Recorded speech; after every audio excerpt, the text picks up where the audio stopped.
heart of the Mediterranean, there exists a special world where bears and eagles live free among the vestiges of a distant past. It is a veritable treasure trove of biodiversity that, from the Alps to the islands facing Africa, is home to riches of inestimable value. Thousands of species of plants and animals, including the continent's fiercest predators.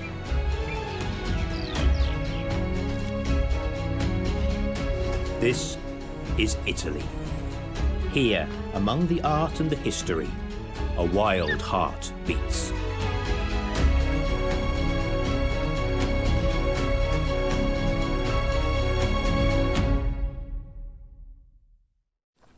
Two eagles. A cute sight. Powerful beaks, sharp claws and a 2-meter wingspan live in almost neighbouring territories in the heart of Italy. The golden eagle has chosen the mountains, the short-toed eagle the low, warm and sunny hills full of snakes, its prey. Two very different lifestyles have allowed them to adapt perfectly to the wild environments of the Mediterranean and become unbeatable champions in their field.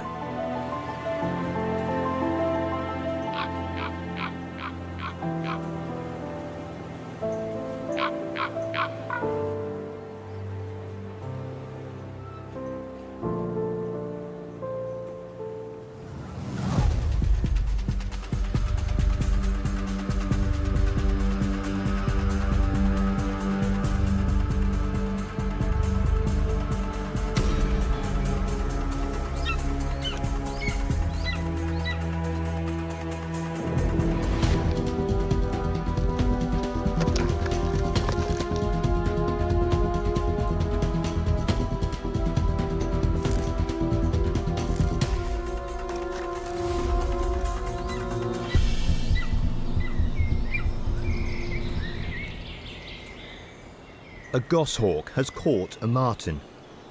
It eats, looking around continuously. It won't be easy to finish the meal. There is a family of golden eagles around. They've arrived on the rock spur overlooking the still, snowy valley. The father has found what remains of the marten caught by the goshawk. A few grams of skin and bones, but it's better than nothing. A young female, despite being fully grown, continues to demand food from her father, who is smaller than she is.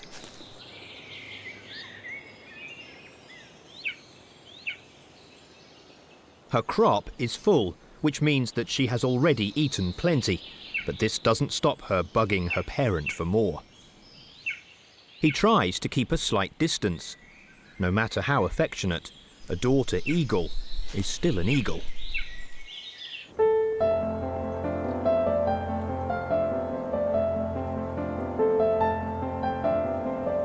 The golden eagle stays here all the year round, but the other species of eagle is still far away, thousands of kilometers away from Italy, in Africa.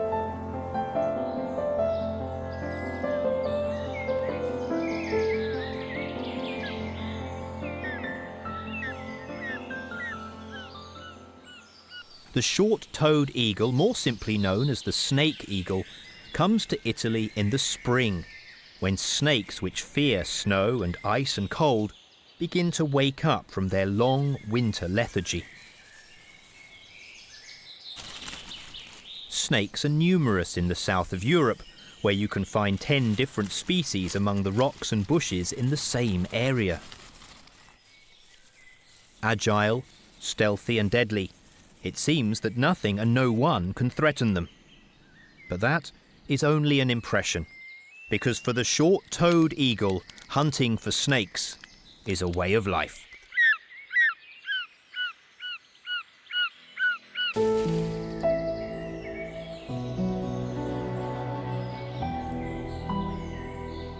The short-toed eagle is the only European raptor that specialises in hunting snakes, which make up over 90% of its diet. Since snakes are predators, the short-toed eagle can be considered a super predator at the top of the food chain.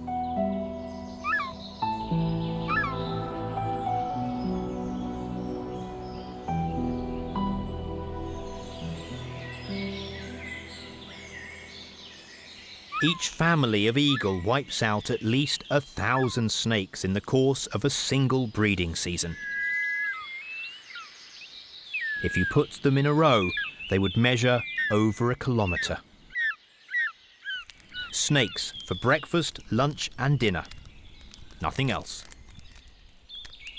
The body of these birds of prey and their behaviours are designed for maximum success in the hunt for snakes.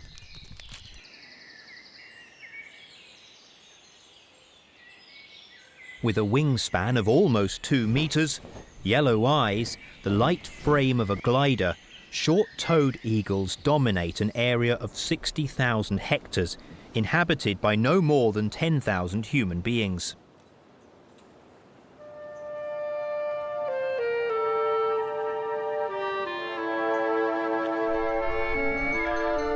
This is the Tolfa Hill district,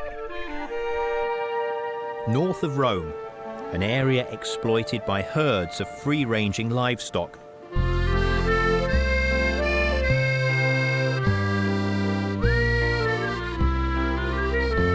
The forests, made up largely of oak, are still large and alternate with vast pastures where horses and cattle are bred in the wild. No human beings, just wild creatures and domestic animals living like wild ones.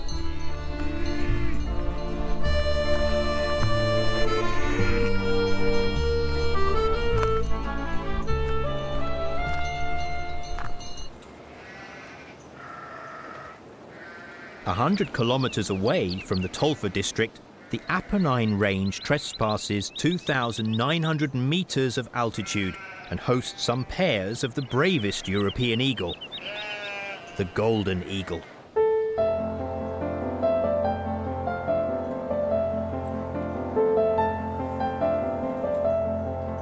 It differs from the short-toed eagle in the darker aspects and in its hunting skills.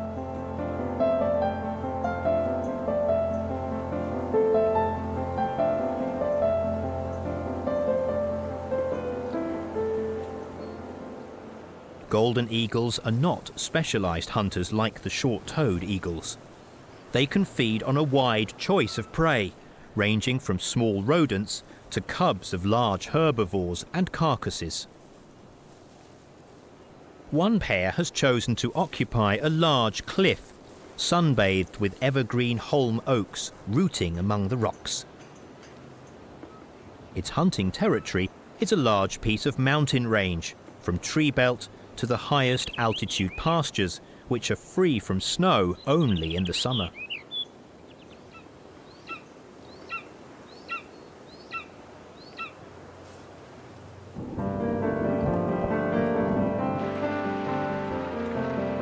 The Apennine mountain is full of karst features, such as swallow holes, caves, gorges and sinkholes. The water is absorbed by the rock, which is full of fissures and runs underground. For this reason, there are very few streams and lakes. The deep canyons may carry water only once every 50 years. But this does not mean that there are not suitable nest sites. The red-billed chough is a Mediterranean member of the crow family, and perhaps has benefited from the warmer, drier conditions of recent years. For now. The golden eagles start their breeding season early, before the trees have leaves. Each pair has its own mountain, with its slopes and rocky canyons, and has several nests that it uses in rotation.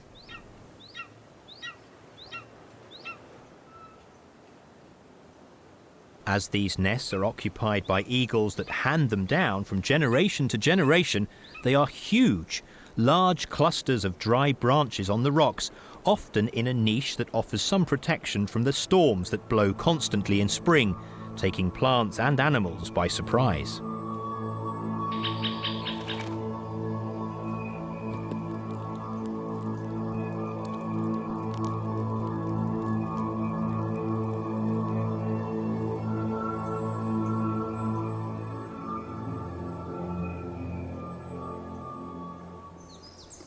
This year the couple decided to use the Royal Suite with an adjoining holm oak, the sturdy, evergreen tree that has implanted its roots deep into the cracks of the rock and guarantees protection from the sun and wind.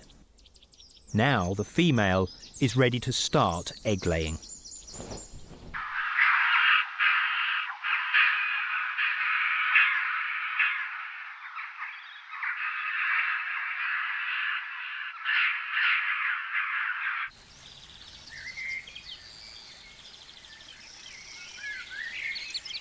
Short-toed snake eagles have spent the winter season in Western Africa. Here in the Tolfa Hills, the winter is too cold for them, and although it rarely snows, for a few months snakes disappear from circulation and the eagles would not find anything to eat. But at the beginning of March, the snowdrops have already appeared, and that means that spring is not far behind. These flowers are rather special, blooming while it is still winter, thanks to a few minutes of extra light. The only ones left are in the wettest, most shaded corners of the forest, not far from the bushes of the Mediterranean maquis. Most of the annual rainfall falls in these months and swells the streams that flow down to the Tyrrhenian Sea.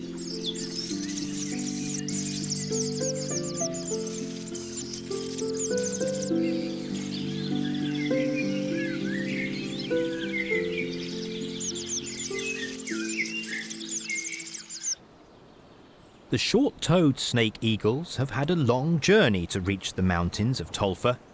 They left Africa at the level of Gibraltar, crossed the whole of Spain and then southern France.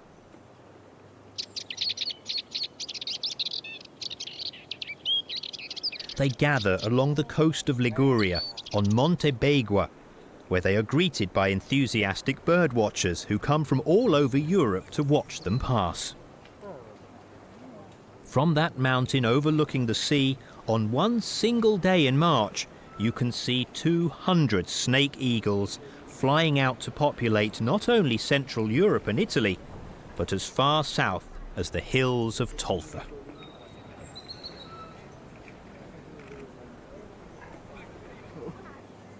In mid-March, the pairs are ready to begin a reproductive adventure that will last for 7 months, during which time they will have to raise their little eagle, a single offspring, which will be as pampered and spoiled as any only child.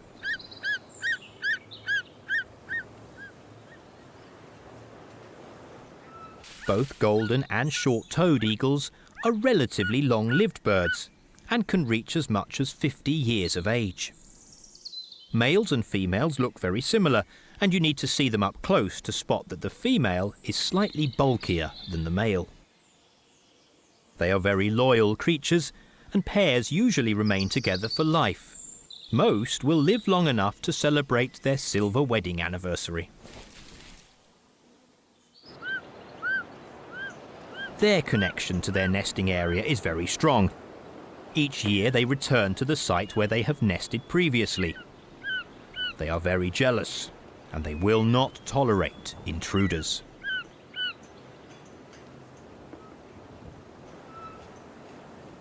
Every pair of snake eagles defends a large territory of 3,000 hectares and covers the space the family needs to survive throughout the breeding season. It includes the woods where they nest and the clearings where they search for prey.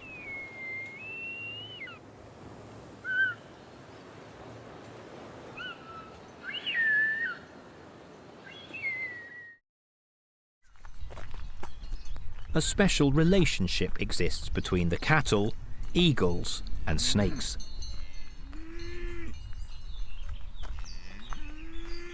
The cows graze the saplings and shoots and prevent the trees from overrunning the grass, thereby making it a suitable habitat for many species of reptiles, and especially keeping it free of obstacles, like a shooting range, so that the eagles can spot their prey from a great height. Cows, horses, eagles and snakes are all bound by the same thread, which sometimes breaks.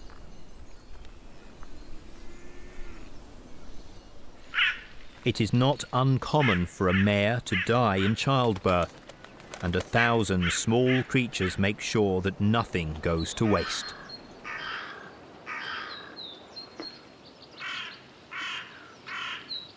Graceful butterflies also join the feast.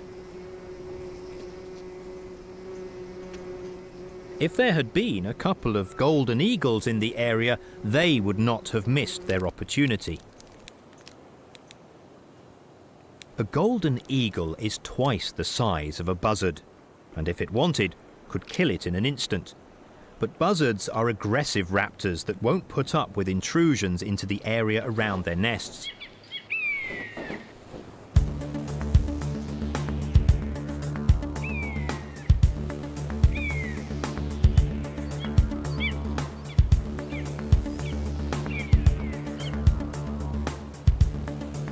Despite the danger, it sets off in a crazy pursuit of a golden eagle. The latter is rather annoyed, but seems almost amused by the challenge.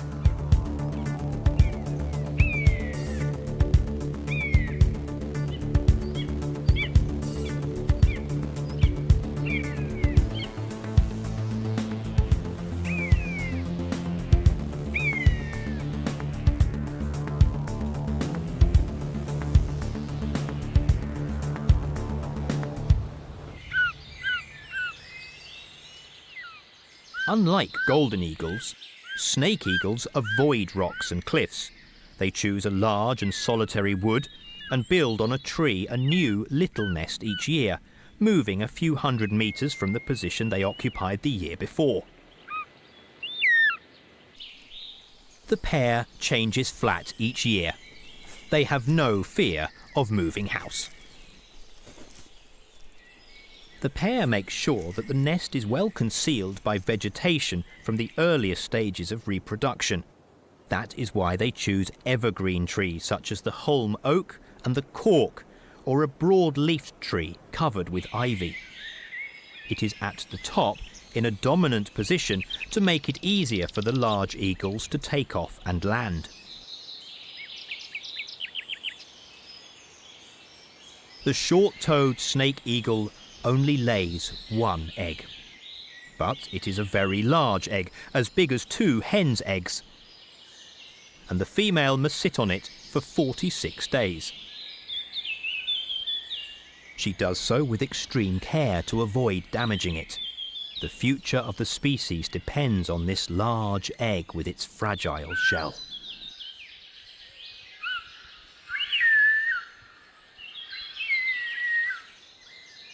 The female snake eagle incubates her precious egg day and night.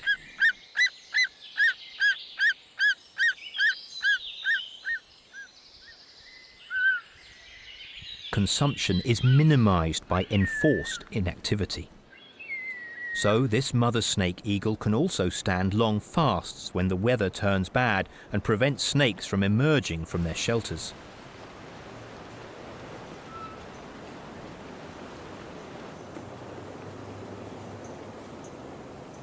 She has to fast. In early spring, strong westerly winds can still sweep the coast. The southwesterly begins to howl, and rain clouds gather on the first line of hills, those where the snake eagles live.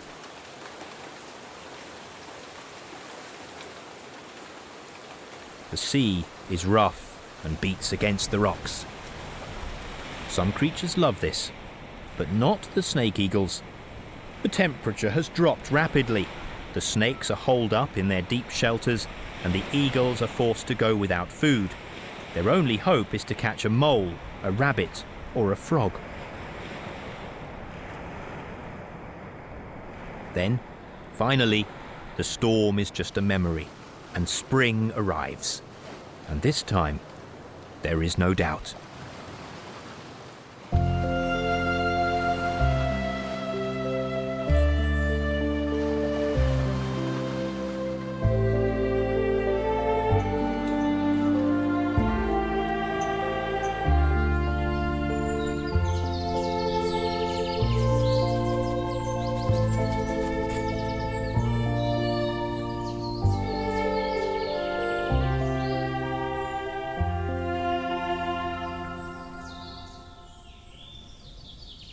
The pastures disappear under a white veil, the flowering asphodel, a plant of the lily family. The cattle avoid it, as its leaves and stems contain a powerful poison, but there is plenty of grass to graze. The higher temperatures wake up Hermann's tortoises. These are the only land tortoises indigenous to the Italian peninsula, and are increasingly rare due to indiscriminate collectors, forest fires, and predators. A large specimen can survive the bite of a fox, but of 100 offspring, only one survives to adulthood. After hibernating for almost 6 months, the snakes are now hungry and in a hurry to mate. At this time, they come out into the open more often, and the snake eagles know it. Their reproductive cycles are perfectly synchronized with those of the reptiles to allow them to take full advantage of the greater availability of their prey. The chick is being born at this very moment. It is a ball of white down and weighs no more than 50 grams.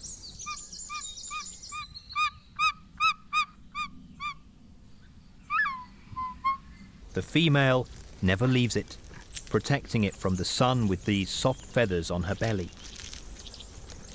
The snake eagle has excellent hearing and seems able to pierce the camouflage canvas with its eyes. The cry of a jay, the crashing about of a cow, a careless noise, anything can put it on its guard.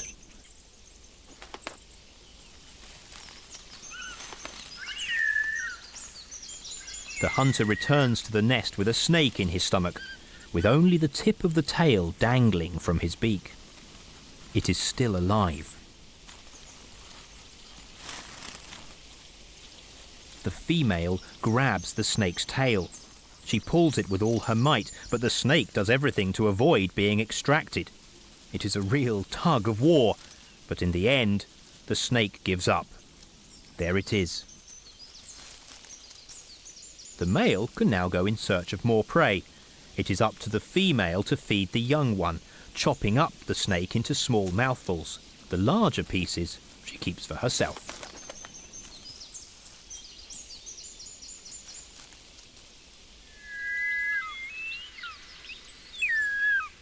In this phase, the division of labour within the family is very clear. The female looks after the chick, day and night, and the male must hunt for all of them. There are 3 mouths to feed, including his own. He must be really good to carry out this almost impossible task. But this female has chosen a good mate.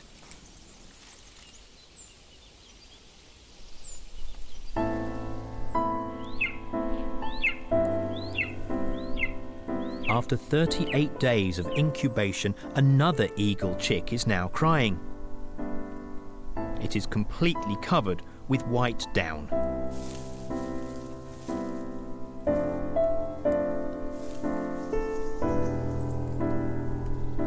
It is the offspring of the golden eagle pair. Sometimes their brood consists of 2, even 3 nestlings, but in this case, the pair has only 1 chick, which is guarded and fed with great care.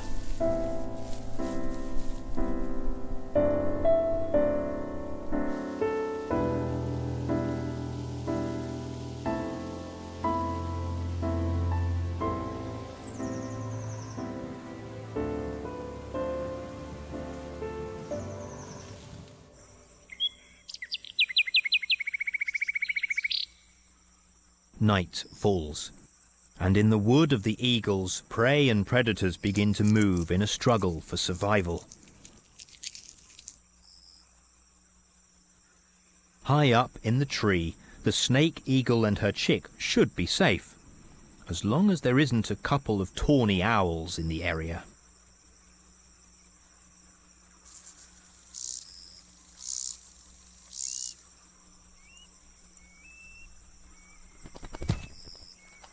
In the middle of the night, in total darkness, an owl suddenly appears behind the snake eagle sleeping in the nest with its chick.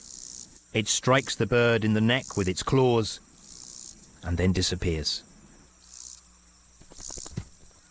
The attack is repeated 11 times between 11 o'clock and 2 a.m. in the morning. The eagle, completely helpless, has to suffer, unable to react. Tawny owls hate eagles, and if they could, they would not hesitate to kill a small snake eagle. But the mother eagle refuses to be intimidated.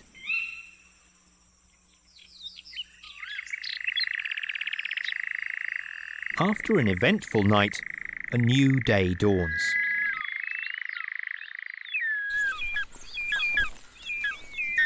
In the nest of the short-toed eagle, the male lands with the first snake at 9:30 a.m. It is a grass snake about 80 centimeters long. In order to defend itself, the snake emits a foul-smelling substance, but apparently the snake eagle doesn't care.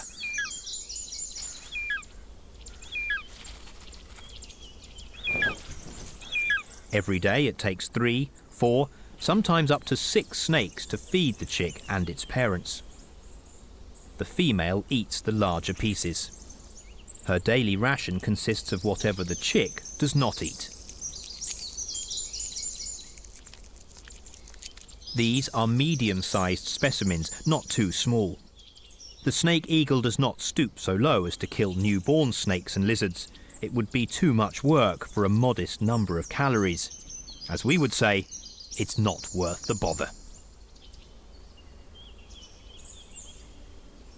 But snake eagles also avoid snakes that are too large.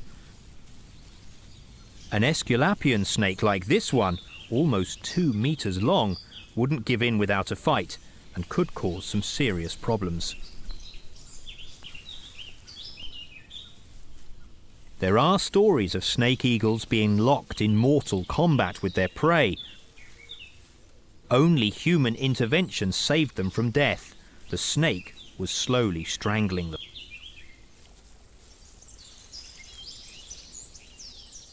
In this area there are 6 species of vipers and colubrids. Their appearance and their habits are different, but they have one thing in common. They are all potential prey for the snake eagle.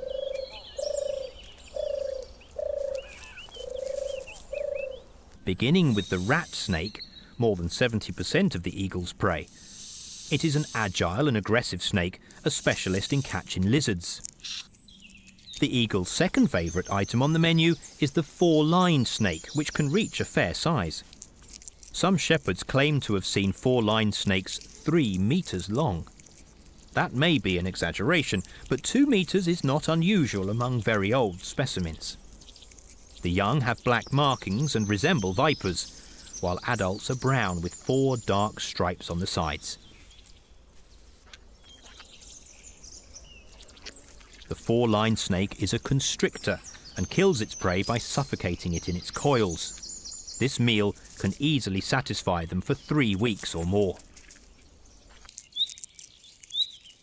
In third place is the Aesculapian snake, another skilled hunter of rodents. Finally, grass snakes, an aquatic species that moves away from the river after having deposited its eggs, at which point it becomes potential prey for eagles. And the smooth snake, a small, rare snake.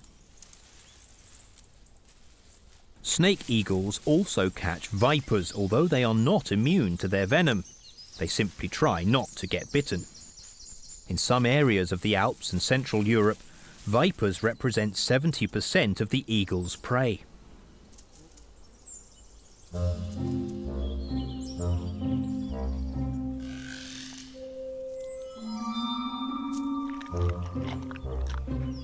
Snakes have adopted a number of countermeasures to avoid short-toed eagles, choosing to lead a discreet and secret life and to hide among the rocks and bushes at the slightest sign of danger.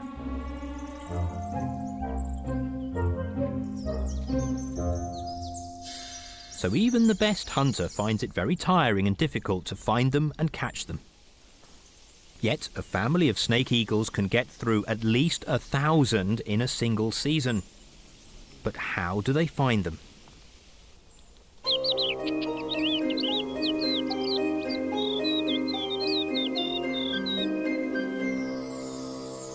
Tiny radio transmitters, the size of a ladybird, are used to follow their movements.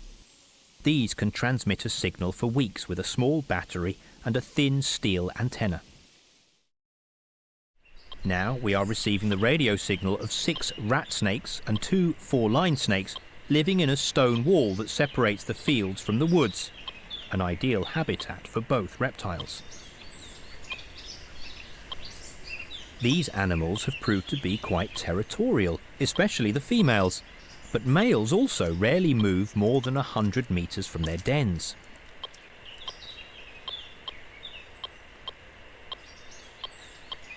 Both sexes have been observed to be very much creatures of habit that follow a strict daily routine. In the morning they remain in the open to bask in the sun, then start to move through the dense bushes and rocks in search of prey. During the hottest part of the day, they disappear somewhere cool and shady. In the evening they again indulge in sunbathing. With the regularity of a Swiss guard, they make the rounds in their well-defined territory.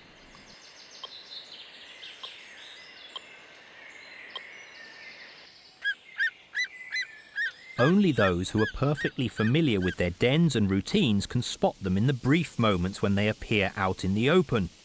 And the short-toed eagles are the only animals which are able to do that.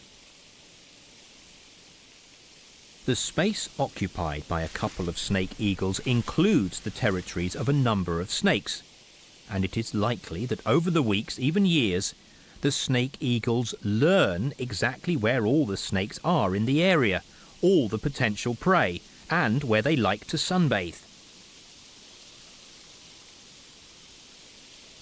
You don't catch a snake by accident. Perhaps as it is crossing a street, you have to go looking for it in the right place at the right time, when it comes out from the shelter of the rocks and shrubs for just a few minutes to lie in the sun.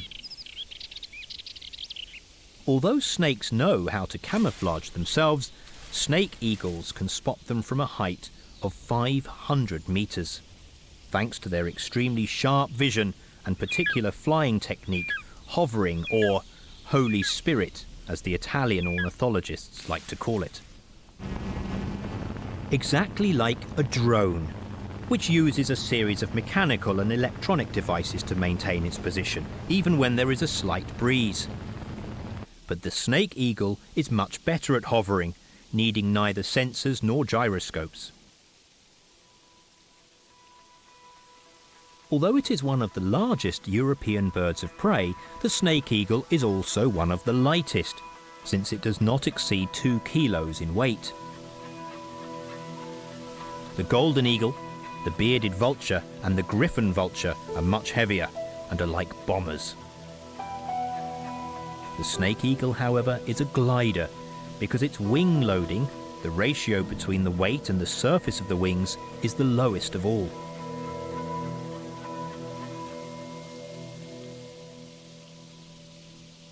That is why it only stalls at a speed of 6 meters per second, and if there is a little headwind, this speed drops to 0 meters per second. At that point, it is immobile, like a kite held by an invisible thread. It just has to calculate the distance from its target, assess the strength and direction of the wind, and calibrate the dive. It descends slowly and accelerates only when it is a few meters from the ground, knowing full well that snakes are not in the habit of looking up into the sky.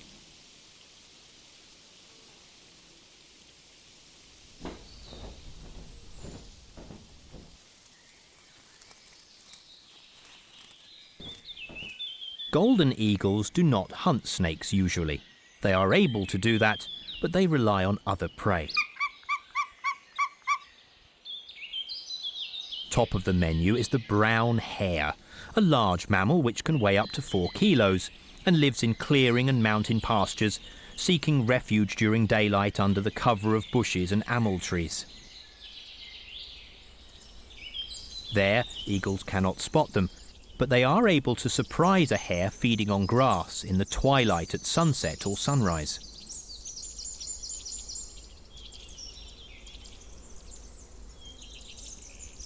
Young chamois represent an important food item in early summer, when they are small enough to be killed and transported to the nest, but old enough to move a few meters away from the patrolling females and mothers and aunts. The rock partridge is one of the golden eagle's favourite prey, but it is a very attentive bird. A lookout sets off the alarm.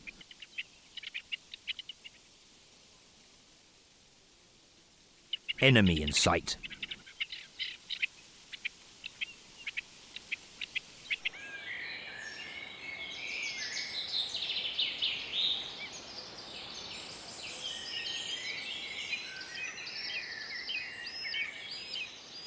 This pair hunts every imaginable kind of prey, but for some time has specialised in catching dormice. Dormice are nocturnal mammals that live deep in the woods. These eagles must have found a way to catch them, probably when they are on top of the trees, intent on eating fruits or buds.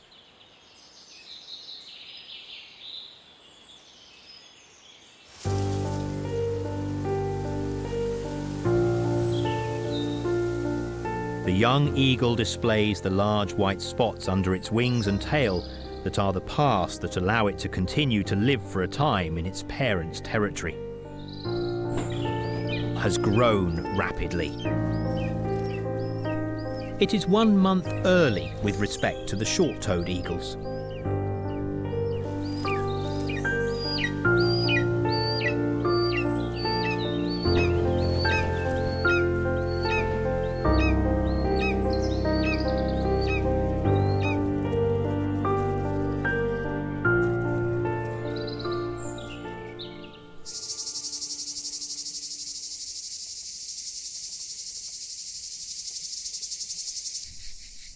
A snake eagle's survival depends on the number of snakes available, and that in turn depends on a delicate balance of conditions that sometimes is in danger of being broken, putting the survival of the chick and its parents at serious risk, especially in the height of summer when the temperature is very high and it hasn't rained for weeks.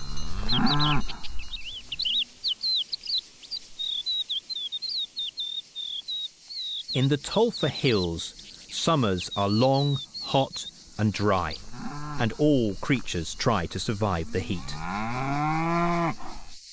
After hunting in vain for hours, the male snake eagle now needs to rest on its perch.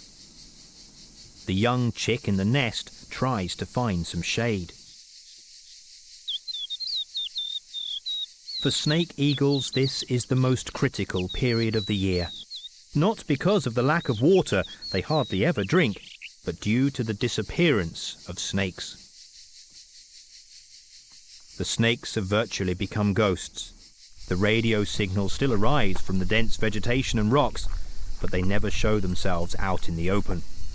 It is too hot.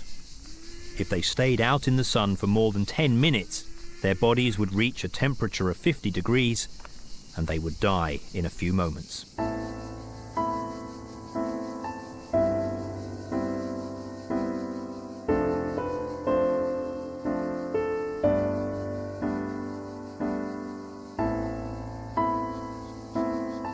This chick hasn't eaten for 3 days, has lost 15% of its weight, and could die.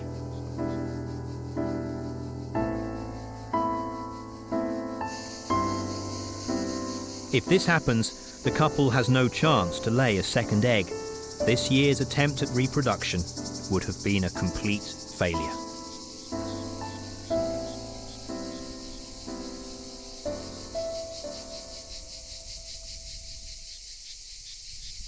The cows are tormented by flies and horseflies. For weeks they have been surviving on leathery, spiny plants. The horses suffer as much as the cows, perhaps even more so, because they're not able to assimilate their food as efficiently as the ruminants. The foals in particular are suffering. For these animals, survival depends on when the rains come to make the grass grow, and especially how long the springs will continue to be filled with water. Pitiless natural selection has forged animals that live completely independently, without relying on humans. But still, many will die.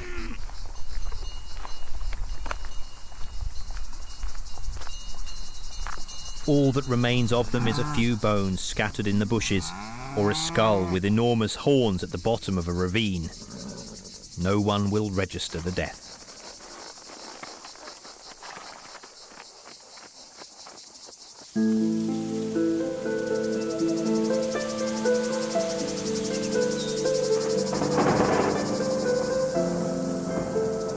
Finally, in the land of the Etruscans, the weather begins to change.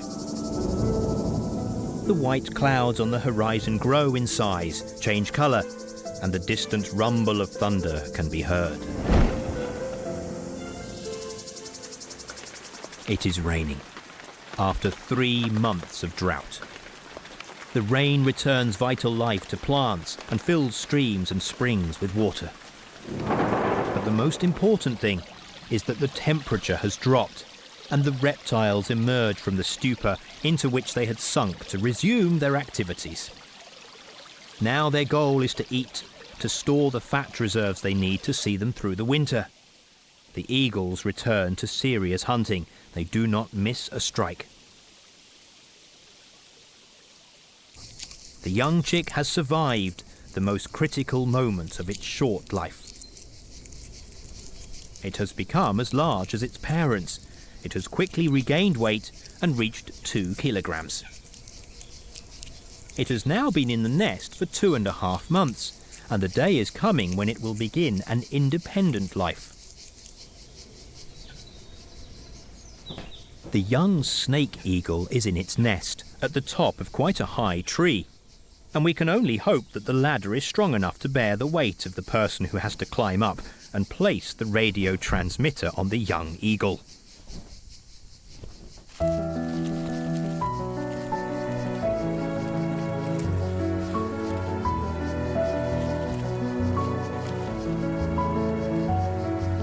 The young snake eagle has an almost 2-meter wingspan, but it allows the radio to be attached to its back with a small harness that will automatically break in a couple of years.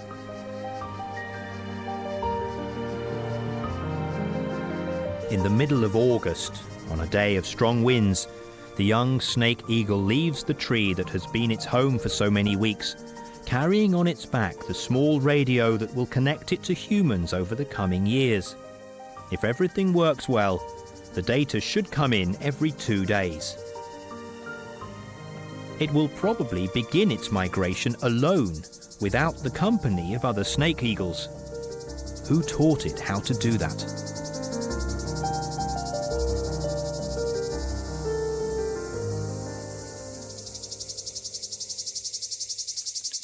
Its eyes are yellow, and even if they are not yet golden like those of the adults, it has already become a magnificent super predator, almost ready for the long migration that will take it to Africa in the Sahel region, where the borders of Mali and Niger are merely lines on a map. Most European snake eagles reach Africa without passing over Sicily and Marettimo, retracing the long migration loop that leads them to Gibraltar.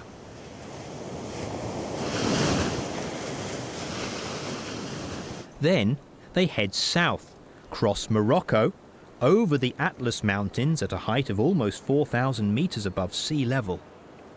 They cross the Sahara in stages of 230 kilometers per day, and in October they reach their wintering grounds in Mali, where they will remain until January.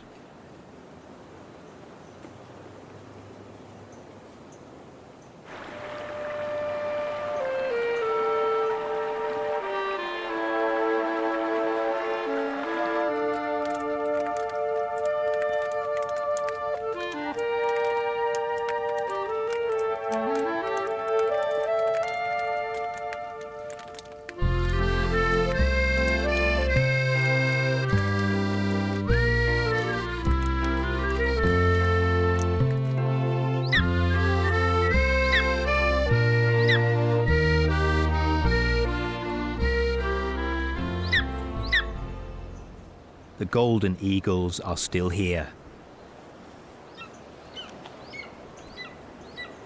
The winter rips the mountains of the Apennines range in central Italy in the heart of the Mediterranean.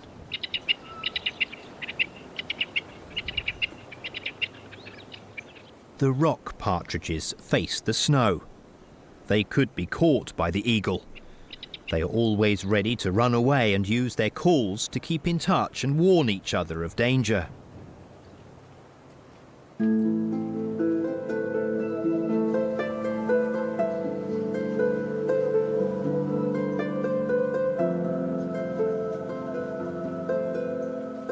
For now, the golden eagles and short-toed eagles live close by, but without coming into contact. However, the environmental change triggered by the greenhouse effect is changing everything. Thanks to the increasingly mild winter temperatures, snakes are beginning to colonize higher altitudes, and the short-toed snake eagle is following them, drawing dangerously close to the golden eagle.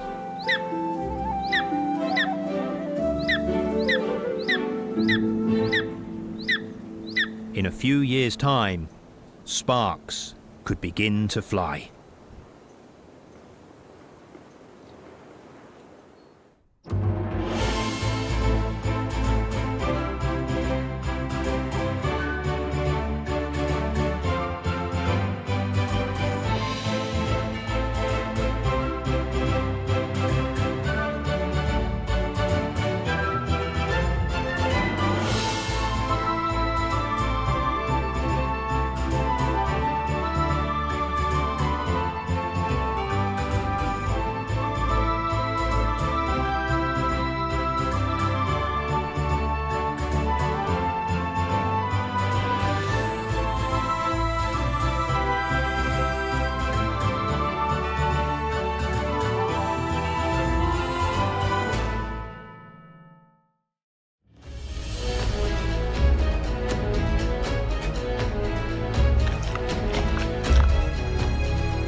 In the heart of the Mediterranean, there exists a special world where bears and eagles live free among the vestiges of a distant past. It is a veritable treasure trove of biodiversity that, from the Alps to the islands facing Africa, is home to riches of inestimable value. Thousands of species of plants and animals, including the continent's fiercest predators.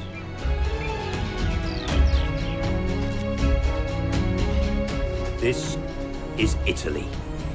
Here, among the art and the history, a wild heart beats.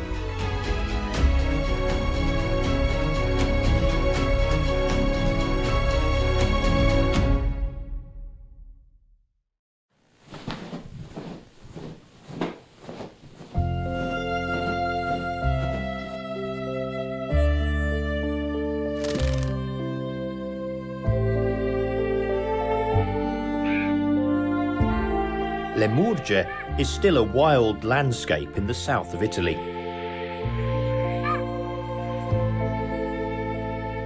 It is one of the least densely populated areas in Europe and is home to thousands of free-ranging cattle, horses and donkeys. Nobody knows how many there are.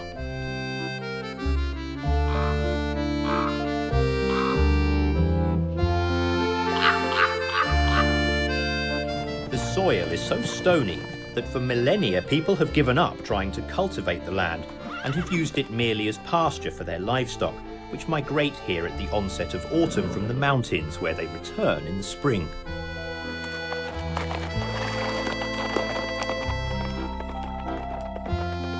Like every respectable kingdom, this one has a sovereign, a queen to be exact.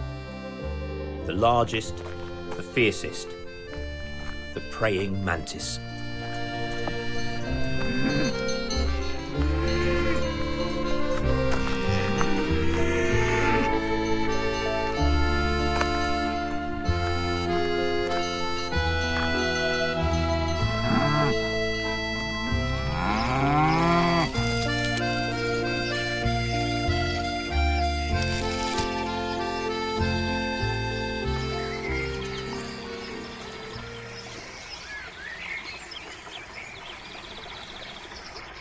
The drought has the valley of a river in its grip.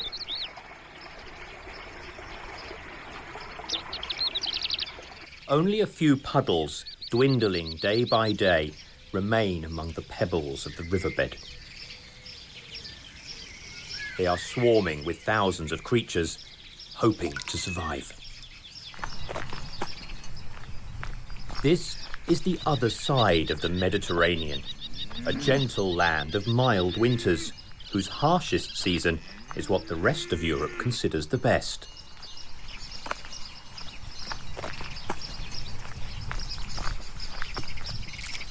Because here, the summer is long.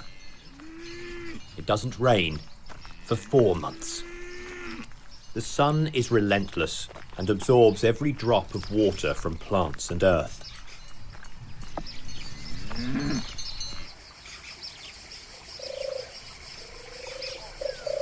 Whirligig beetles continue their mad rush. There is no more personal space.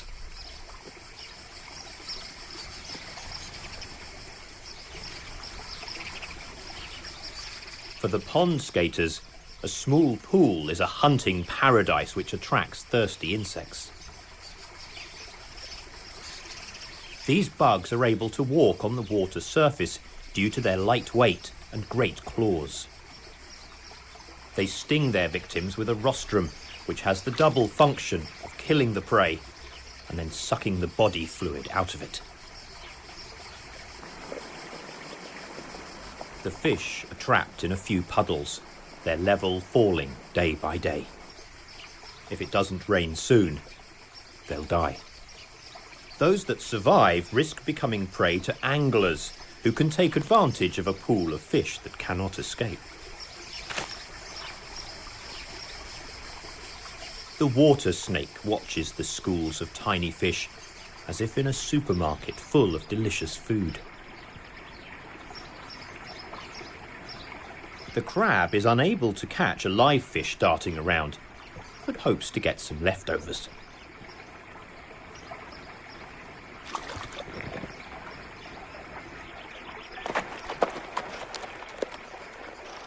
Suddenly, there's panic. But it's only the horses coming to drink. Here, it's a game of 3 players: sun, water, life.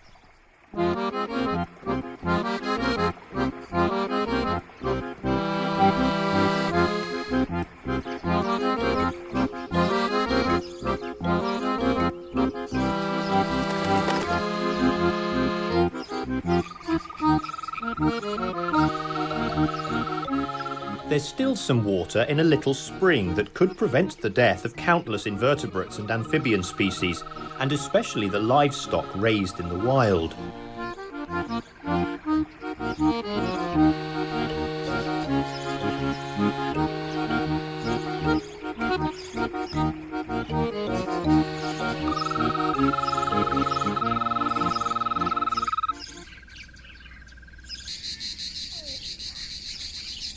During these calm, cloudless days, the cicadas begin to sing at dawn when the sun strikes the trees, and stop only at night. The cicadas are cheap food for animals that eat insects, but are too big for the little tawny pipit, indomitable lord of the sun-baked steppe that stretches to either side of the stony river. The male sends out its call from its perch, while the female sits on her eggs on the ground, invisible thanks to her camouflage.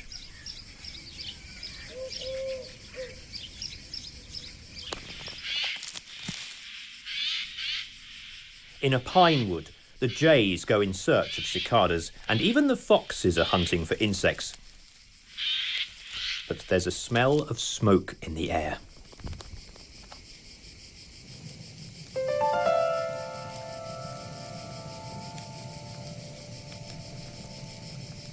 When the vegetation is reduced to a stretch of dry branches and leaves, and every trace of water has disappeared in the torrid air, fires start easily.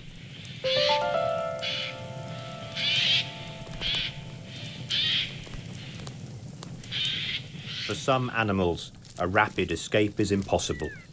Some make a desperate attempt, but they may not succeed.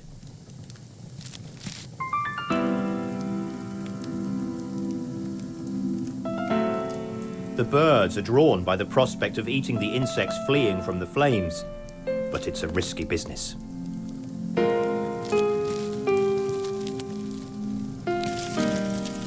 Fires are one of the curses of the Mediterranean region. They are not spontaneous, but caused by people, ignorant or aware of the devastation they cause, destroying scrub, the steppe, and evergreen forests.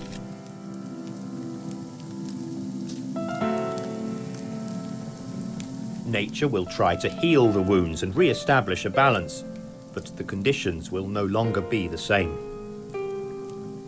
The trees will come back along with the birds, but the return of tortoises, green lizards, snakes, toads, and small mammals will be hindered by roads and homes, insurmountable barriers built by man.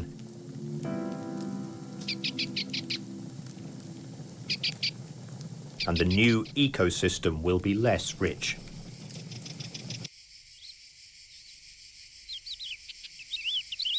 Among the first to return are insects, perfectly adapted to the fierce Mediterranean summers, including the predators at the top of the food chains, the mantids.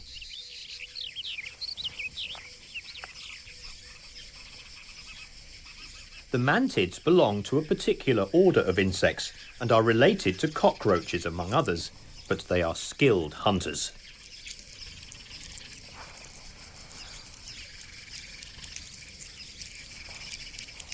The Empusa mantis is a master of disguise. It is very difficult to find one. It's a true war machine, disguised as an ancient warrior. It is one of the 4 species of mantis in the grassy plains, and it is the only one to survive the winter by hiding in cracks between rocks when it is only a tiny creature, thin as a hair.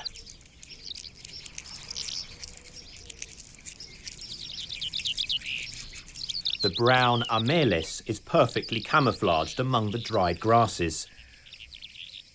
The males are thinner and do not waste time when they encounter a female who is larger and wingless. You never know how it will end.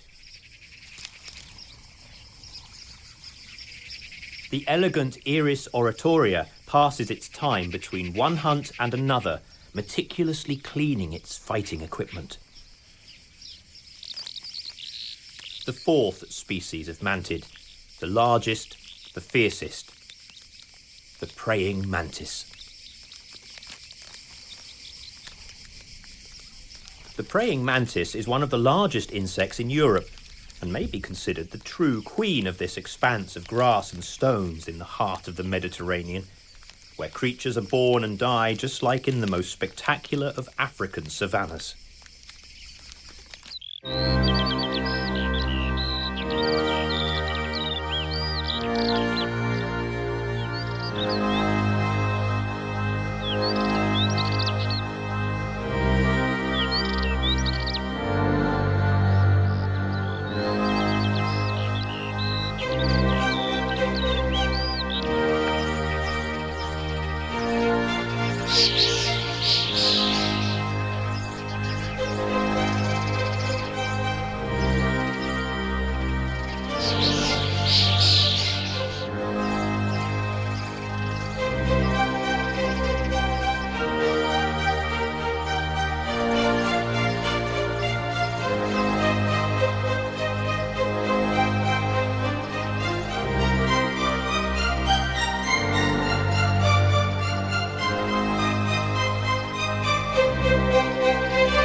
The most precarious moment of her existence is molting, a process that she has repeated 5 times. At that moment, she is vulnerable, fragile, helpless. Therefore, she chose sheltered, hidden spots for the task. But the hard work over, she unfolded her wings, and the last molt transformed her into one of the most seductive and terrifying queens of the Serengeti of insects.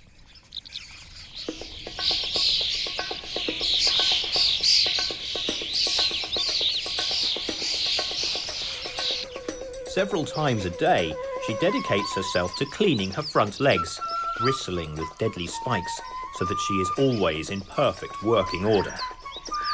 She needs to be prepared not only to attack, but also to defend herself at any moment.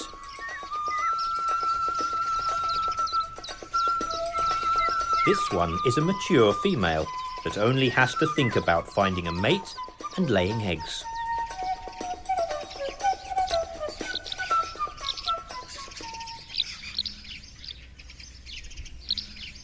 As green as spring grass, she stands out among the now dry vegetation. Other praying mantises are brown and yellow, perfectly camouflaged. They belong to the same species, but are born with the right clothing to camouflage themselves. Life will be more difficult for the green queen. She will have to try not to be seen by anyone, prey or predators.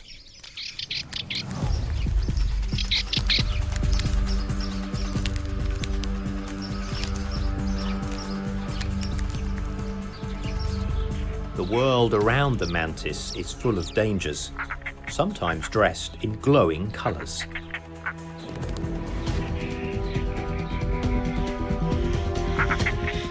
European rollers go in search of insects to feed the chicks growing in the cracks of a centuries-old abandoned farmhouse.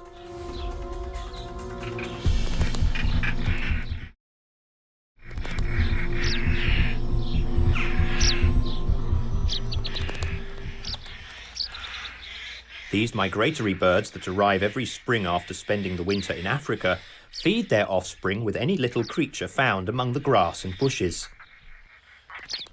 Even the mantis could come to a bad end if it does not learn to hide well. Rollers are very noisy at the onset of the nesting season. They use the roof of the farmhouse and the bushes as hunting perches to spot their prey and to spot suitable nesting sites. Other birds have decided to nest in the ruins.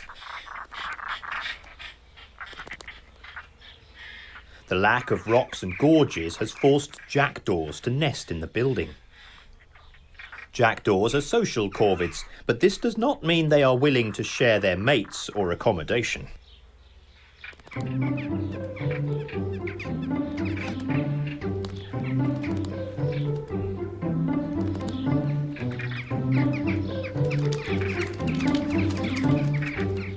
Continuous duels take place in this previously silent and solitary ruin. The rollers must wait for the jackdaws to conclude their breeding cycle in order to find a suitable free hole in this old farmhouse. It is not an easy task for the blue-winged African visitors.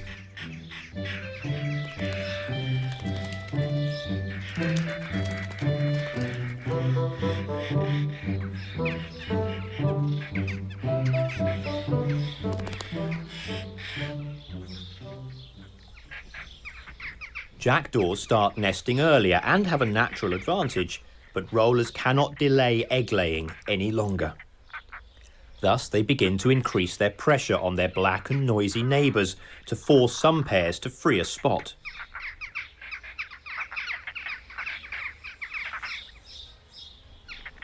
The pressure to find a comfortable nesting site is very high for smaller birds too. The sparrows are also engaged in the battles over nesting places, but the rollers have no difficulty moving sparrows, which keep a safe distance from their neighbours, but do not give up the spot completely.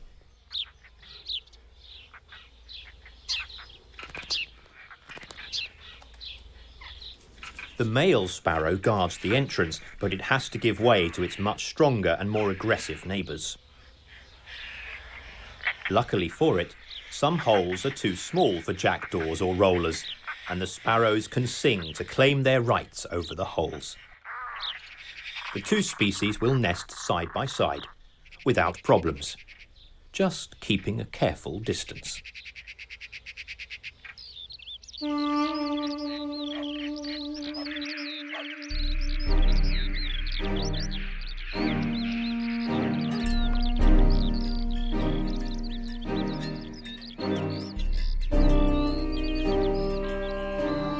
Transhumance is an ancient phenomenon that has shaped the landscape of the whole of Mediterranean Europe, linking the mountains to the lowlands and plateaus of southern Italy.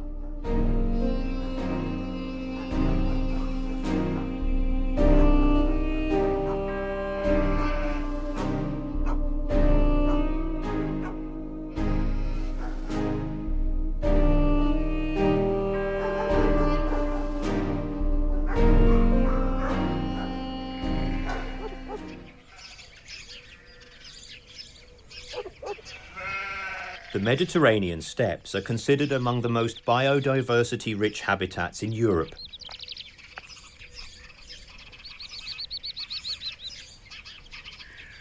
Nobody has yet made a full inventory of all the insect species living in these grassy plains, but they are certainly thousands. They are prey for many species of birds, reptiles and mammals, but they are also predators and fill all the ecological niches along the food chain.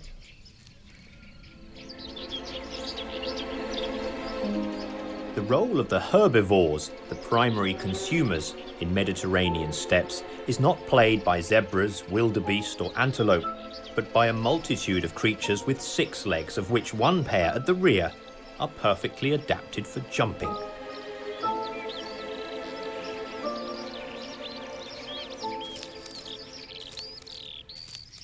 These are the crickets, grasshoppers and locusts of a wide variety of species that survive on herbs, leaves, flowers and seeds, and thus occupy the second link in the food chain.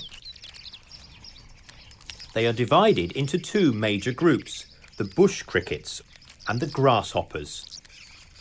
Bush crickets live where the grass grows thickest, along with blackberry bushes and small trees. If we were in Africa, this environment, the transition area between the grassland and the forest, would be called bush.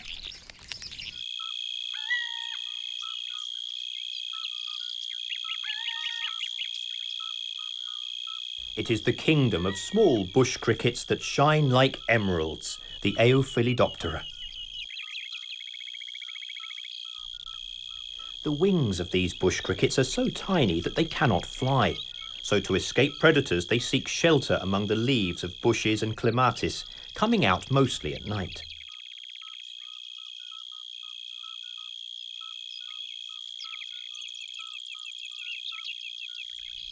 Bush crickets are normally vegetarian, but sometimes they discover the pleasures of flesh and do not even stop at cannibalism.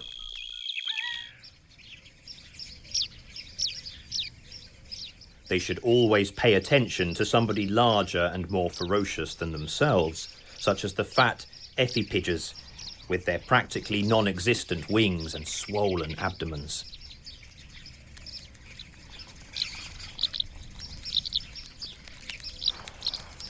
They cannot fly or even jump, but they can shriek and bite ferociously when threatened. Sometimes it works, sometimes not. The large wart biters can easily chew the toughest food. There is always somebody higher in the food chain. Hidden among the branches of a shrub that has survived the endless dry season, a predator squeezes its prey in a death grip. The Saga Pedo is simply a predatory bush cricket, but she can kill creatures almost as big as herself. The Saga Pedo is a predator at the top of the food chain. It is the largest insect in Europe, 12 centimetres from the head to the end of its razor-sharp ovipositor. It is a female, There is no doubt about that. There are no male Saga Pedo. The females reproduce all by themselves by parthenogenesis, that is, remaining a virgin. To produce eggs, the female just needs a lot of food: grasshoppers, crickets, even mantids. These predatory bush crickets have dared to do what for some human beings is still a dream, or perhaps a nightmare.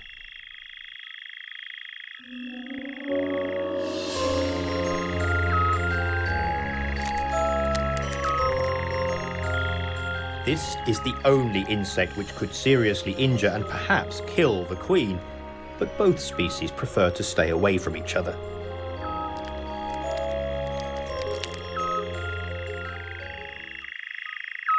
Saga is most active at night, when mantises prefer to rest, motionless. Usually.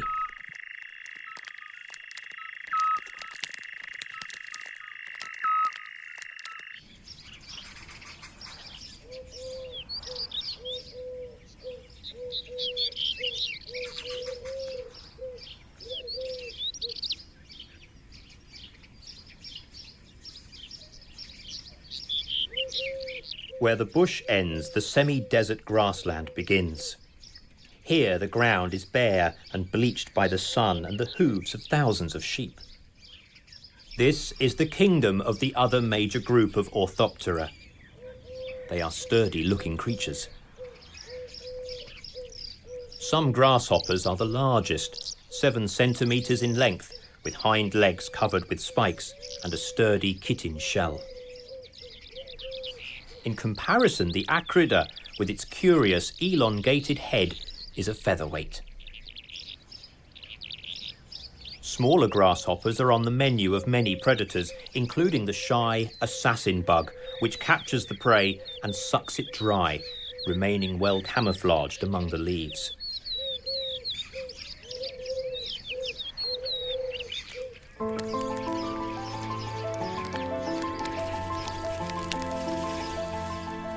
Usually grasshoppers are invisible when they are still, but when they shoot up in the air they display red or sky blue wings.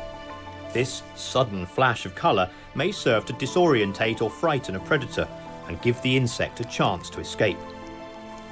Usually.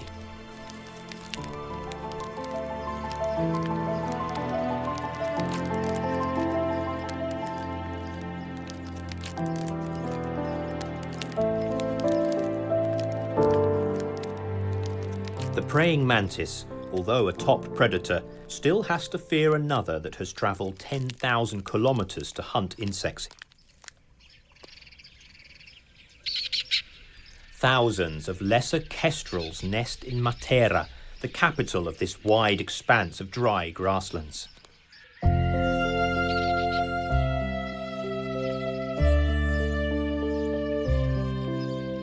60,000 people live in Matera, together with the lesser kestrel, one of the most endangered species of bird in Europe. This is one of the most important colonies on the continent.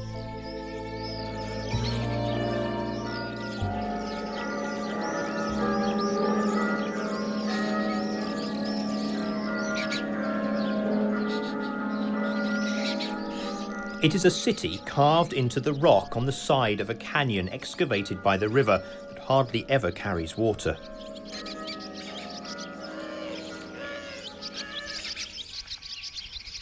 The canyon is called Gravina, the waterless river, and the town is a World Heritage Site. Matera has a historic part called the Sassi, an incredible housing system excavated from the limestone, inhabited by a number of birds, including tits and the shy rock sparrow. It is rather different from the more common and noisy Spanish sparrows, which nest in the cracks in the walls. The rarer blue rock thrushes, which in Italy are known also as solitary sparrows, have laid their blue eggs in a sheltered place to avoid the incursion of jackdaws, which are always looking for eggs and nestlings.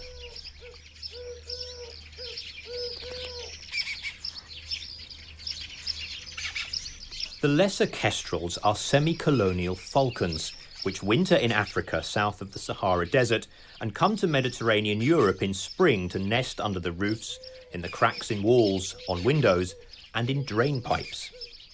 Every house plays host to at least one pair. The inhabitants of Matera are aware that the birds represent a great touristic attraction, but they try to keep some distance so as not to be overcome by pigeons, jackdaws, and lesser kestrels.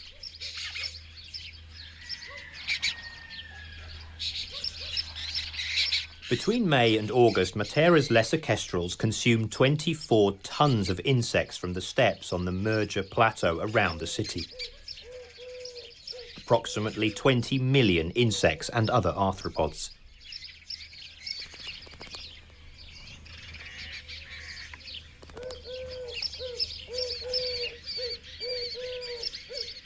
Every day they come dangerously close to the queen, who continues to claim her victims and put on weight.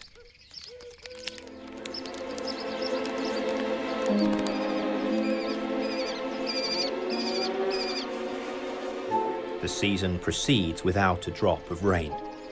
The plants survive with the humidity of the night air, the herbivores with water in the plants, the predators with the fluids of their prey. The river now is completely dry. Perhaps some creature has survived in some hidden puddle, but here there are no survivors.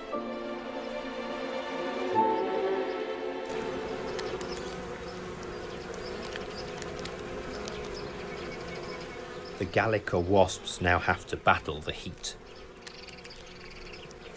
All of these creatures, workers, males or queens, rub their antennae, exchange food, clean each other, communicate and recognize each other as members of the same community. Wasps drink a lot, then return to the nest and atomize the water with movements of their wings, as we do with fans in the bars in our squares.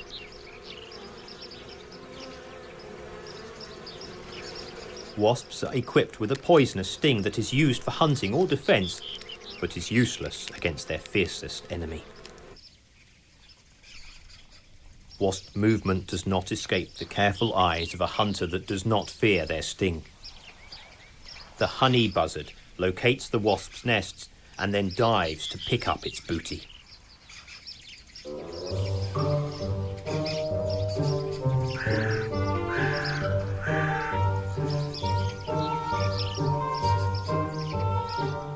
He pulls it out of the grass and, once it reaches its perch, eats the larva. Within a few seconds, it has destroyed a few weeks' work.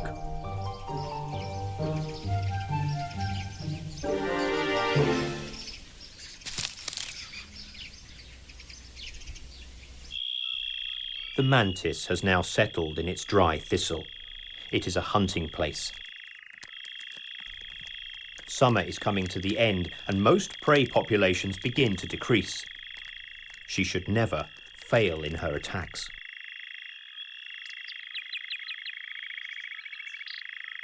The thorns providing some protection from predators that could be a risk to it. She is now at the end of the long growing cycle. She is mature and quite ready to reproduce.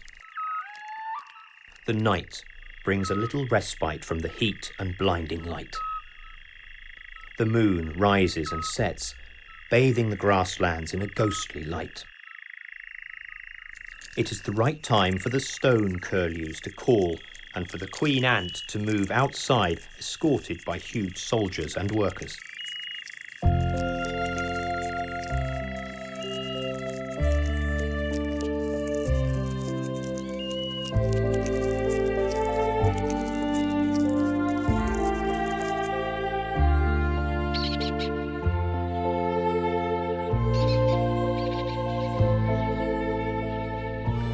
At dusk, the lesser kestrels that are not busy sitting on their eggs join the others on the tall pines on the town roundabouts to pass the night.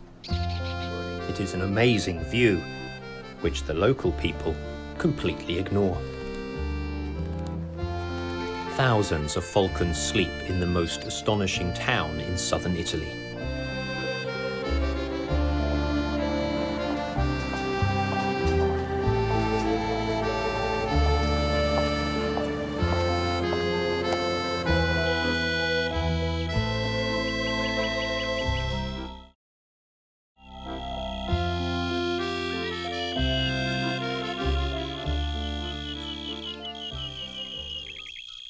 Under cover of darkness, the little empusa are born.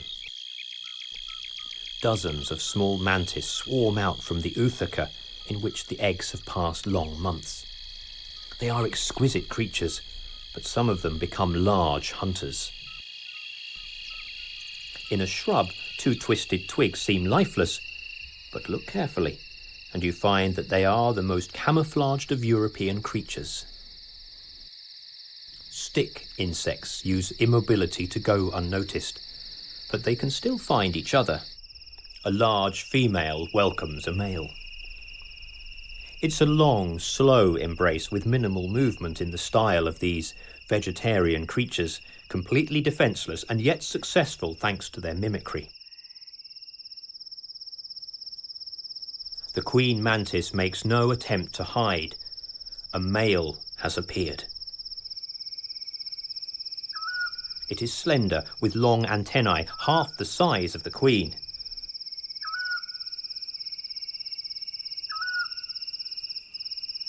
The female sees him as potential prey and slowly approaches.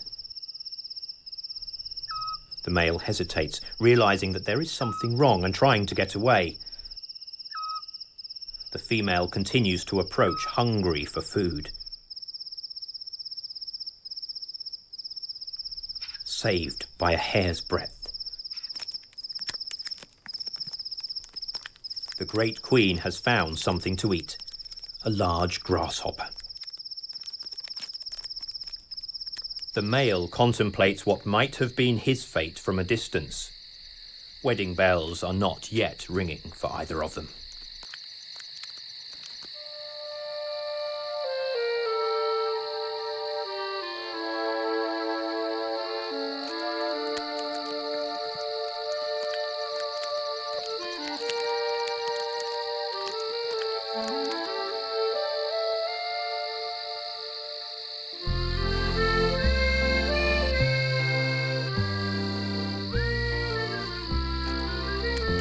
Stick insects recover from a tiring embrace, eating delicate leaves.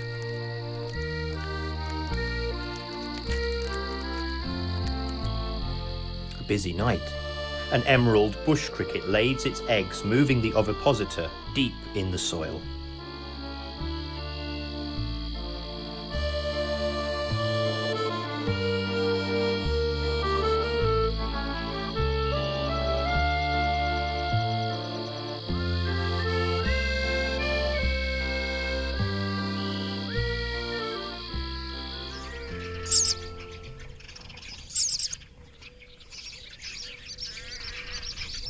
A new dawn and a new day fighting the heat that increases by the minute. Bees feed on the last flowers. Some birds still sing to defend their home range, but most animals retire in the cover during daylight.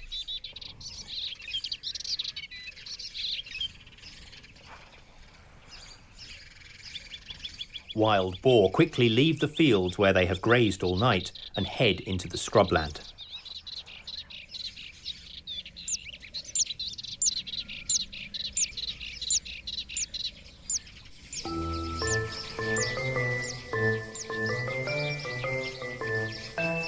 Now the summer is coming to an end and the temperature begins to drop significantly. The days are shorter and the insect populations diminish gradually. The grasshoppers are now at their most active.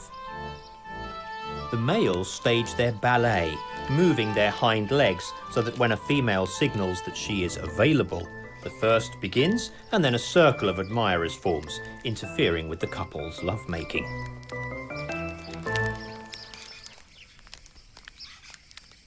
Come on, there's still room, they seem to say, but in reality, there is no room. These Orthoptera are completely promiscuous in their mating, and it is difficult to imagine who will be the father of this large female's offspring, the first, second, or 10th of the males that will mate with her in a few hours of sexual frenzy.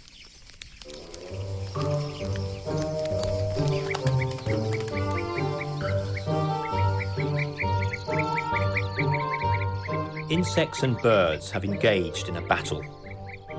The first reproduce as much as possible. The others try to eat as much as possible because they must migrate.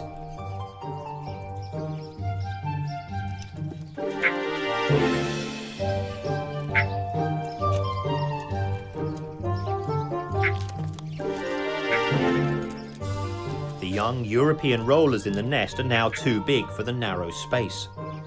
As they wait for their parents to arrive with food, they do nothing but quarrel.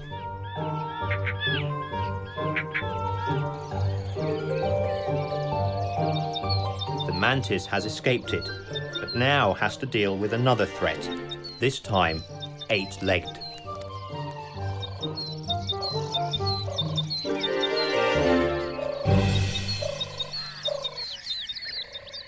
A few plants bloom in summer, bringing a touch of colour to the parched landscape. Chamomile, thistles and wild artichokes have the ability to store water up to the last molecule and use it to flower and produce seeds when other plants are dying.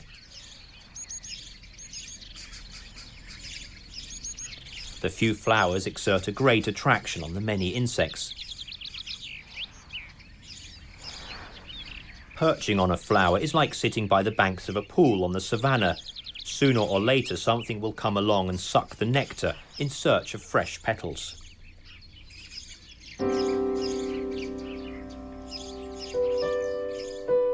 The crab spider is a master of mimicry.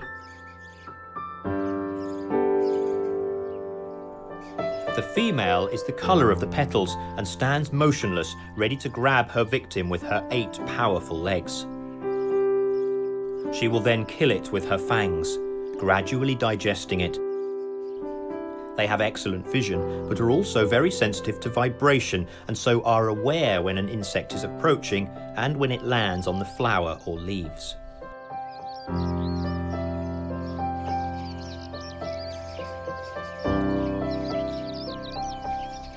Spiders have been on Earth for 400 million years and are therefore extremely ancient creatures.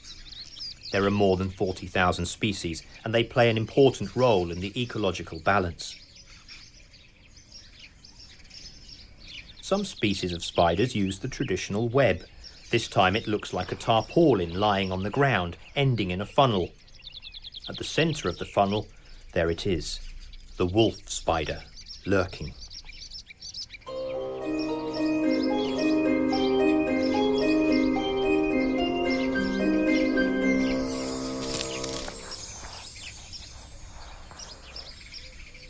Two or three shots are enough to inject a dose of venom. The grasshopper goes into convulsions and is semi-paralysed and the spider grows bolder. Further injections of venom. The grasshopper is larger than the spider, but cannot do anything.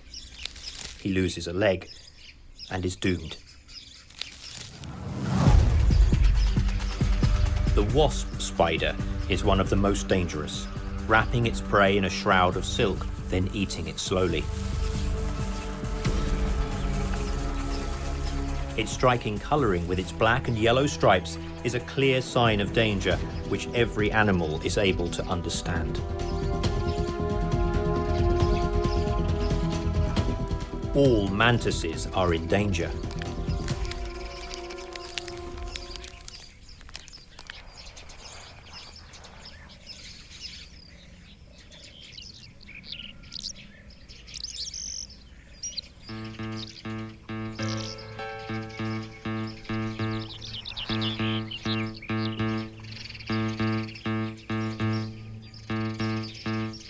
The most terrible threat comes from the black widow, but this little Amelis is attracted to something that has ended up in the web. A grasshopper, already trapped, an easy and tempting prey.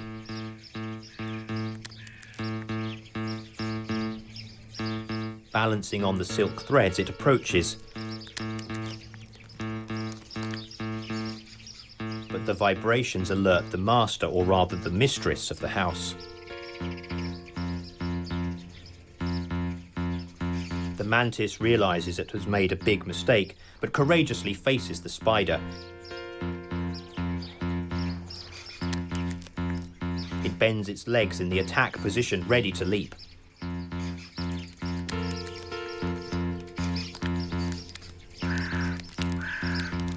black widow backs off. This mantis is a tough nut.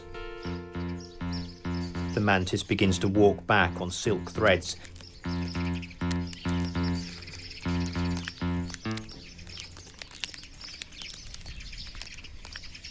But the widow understands that it is in trouble and tries to strike.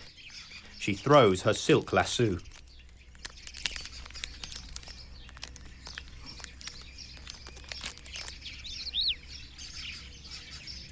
It's over. In a moment, he is tied up, immobilized.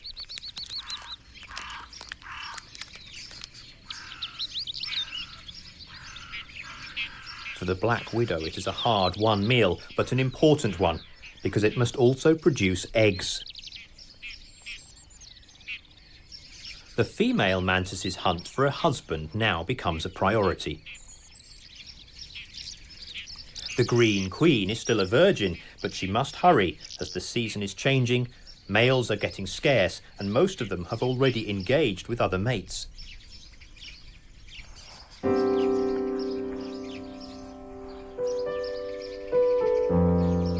Time is a delicate matter. Among mantises, both sexes are top predators and cannot get engaged just like that.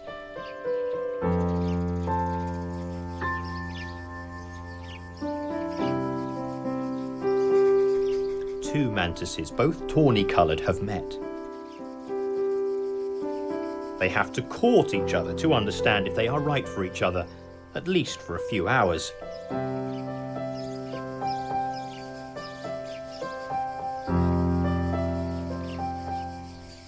The female mantis emits a pheromone trail that exerts an irresistible pull on the male, which, in almost all species, is much smaller. The female is signalling her availability for courtship, but the slight male has to be careful, or he could end up being devoured before they even mate. The threatening posture of the female should warn potential partners. One false move, and he's had it.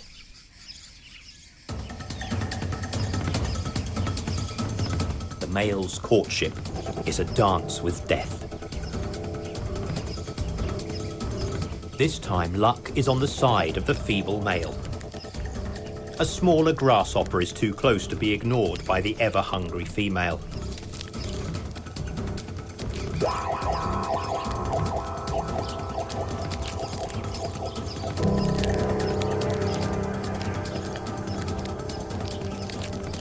Eating and mating, two primary and primordial impulses. The preservation of the individual through food and that of the species through reproduction. Now, the male detaches from his companion. In a matter of seconds, he has a rare chance to flee.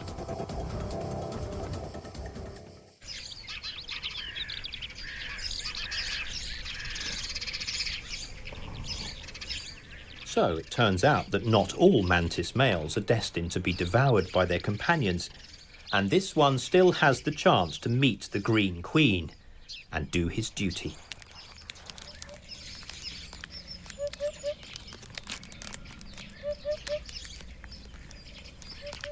Her charm is irresistible. The male, the colour of dried leaves, has succumbed to her perfume. The green queen feeds on a large acrida, but she goes on with the long mating and is still hungry. This time, the female mantis goes all the way.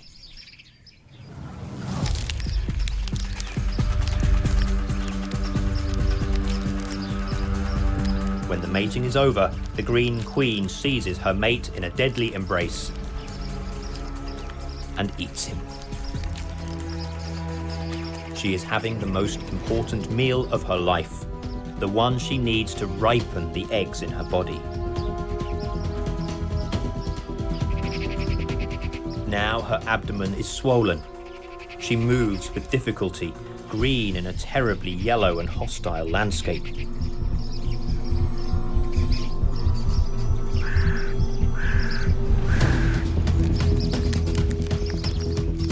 She drags herself to a safe place to lay her eggs.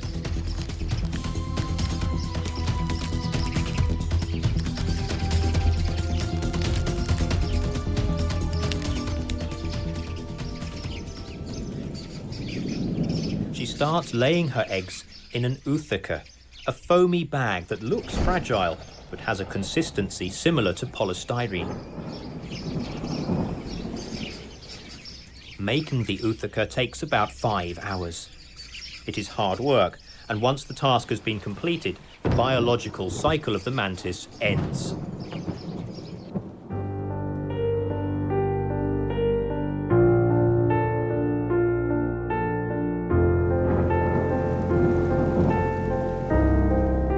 The queen no longer hunts and could soon become food for other creatures.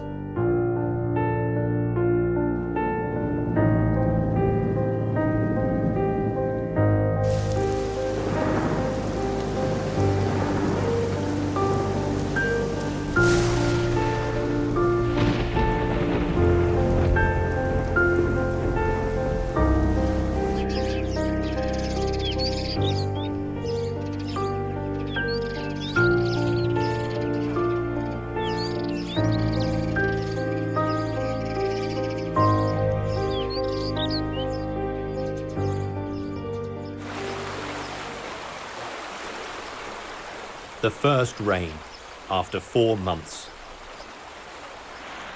Water is running fast. The waterless river has become a powerful stream. The fish which survived are safe. The oothecae will guard the offspring of the queens of the waterless river during the coldest and wettest months of the year.